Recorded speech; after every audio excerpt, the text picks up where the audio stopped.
K Chandrashekar Rao రాజకీయ జీవితం గురించి మాట్లాడేటప్పుడు కష్టే ఫలి అనే మాటను చాలామంది ఉదాహరణగా ప్రస్తావిస్తారు. కష్టపడి పనిచేస్తే సాధించలేనిదంటూ ఏది ఉండదని చెప్పే సందర్భంలో బీఆర్ఎస్ అధినేతగా ముఖ్యమంత్రిగా పనిచేసిన కేసీఆర్ ప్రయాణాన్ని ఉదాహరణగా తీసుకుంటారు.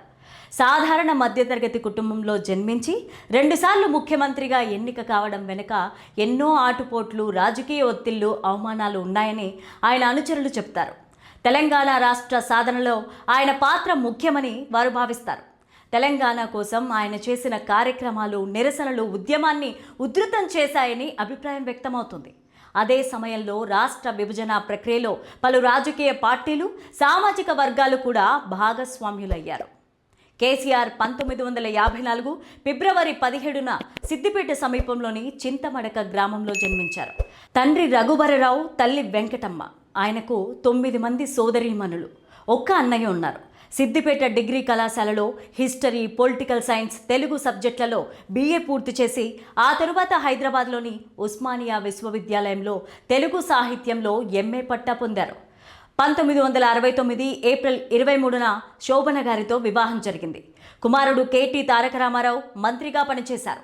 కుమార్తె MLCగా ప్రజా జీవితంలో ఉన్నారు. కాలేజీ రోజుల నుంచే రాజకీయాలపైన ఆసక్తి కనబరిచిన కేసీఆర్ విద్యార్థి సంఘం అధ్యక్ష పదవికి పోటీ చేశారు. మొదట కాంగ్రెస్ పార్టీలో రాజకీయ ప్రవేశం చేసి మెదక్ జిల్లా యూత్ కాంగ్రెస్ నాయకుడిగా పనిచేశారు. అనంతుల మదన్ మోహన్ను రాజకీయ గురువుగా భావించేవారు. తర్వాత NT రామారావు ప్రభావంతో 1983లో కాంగ్రెస్ పార్టీకి రాజీనామా చేసి తెలుగుదేశంలో చేరారు. 1983 ఎన్నికల్లో తన రాజకీయ గురువు మదన్ మోహన్ పైన పోటీ చేసి 877 ఓట్ల తేడాతో ఓడిపోయారు. తరువాత 1985, 89, 94, 99 ఎన్నికల్లో సిద్దిపేట నుంచి టీడీపీ తరపున ఎమ్మెల్యేగా గెలిచారు. 1990లో మెదక్, నిజామాబాద్, ఆదిలాబాద్ జిల్లాల టీడీపీ కన్వీనర్గా పనిచేశారు. 92, 93లలో పబ్లిక్ అటెండర్ టేకింగ్ చైర్మన్గా, 87, 88 మధ్యకాలంలో NTR క్యాబినెట్లో మంత్రిగా బాధ్యతలు నిర్వర్తించారు.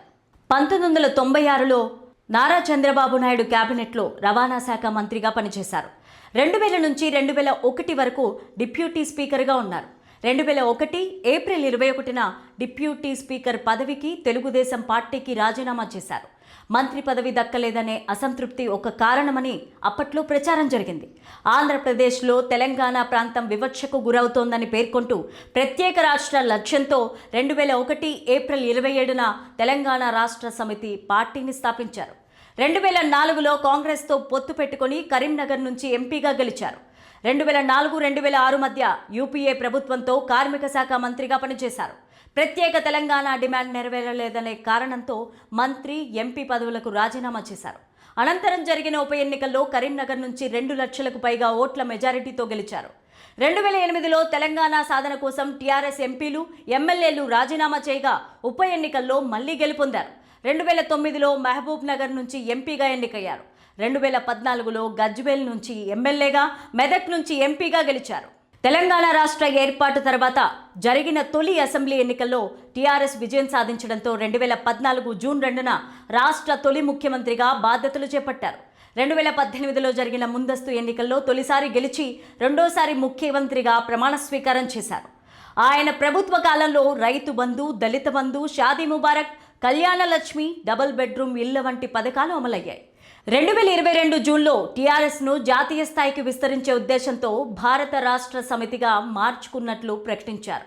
అక్టోబర్ 5న పార్టీ తీర్మానం చేసి పేరు మార్పు చేశారు. అనంతరం ఎన్నికల సంఘం ఆమోదం తెలిపింది. తెలంగాణ సెంటిమెంటుతో ప్రారంభమైన పార్టీ తరువాత BRSగా రూపాంతరం చెంది జాతీయ రాజకీయాల్లో పాత్ర పోషించేందుకు ప్రయత్నిస్తోంది. బాబు అని ముద్దుగా పిలుచుకునే కేసీఆర్ ఈరోజు 72వ పుట్టినరోజు జరుపుకుంటున్నారు. ఆయనకి సోషల్ మీడియా వేదికగా అనేక మంది ప్రముఖులు, సెలబ్రిటీలు శుభాకాంక్షలు తెలియజేస్తున్నారు. అలాగే మా ఛానల్ తరపున కేసీఆర్ గారికి పుట్టినరోజు శుభాకాంక్షలు తెలియజేసుకుంటూ ఇలాగే ఎంతోమంది ప్రజలకు సేవ చేయాలని మనస్ఫూర్తిగా కోరుకుంటున్నాం.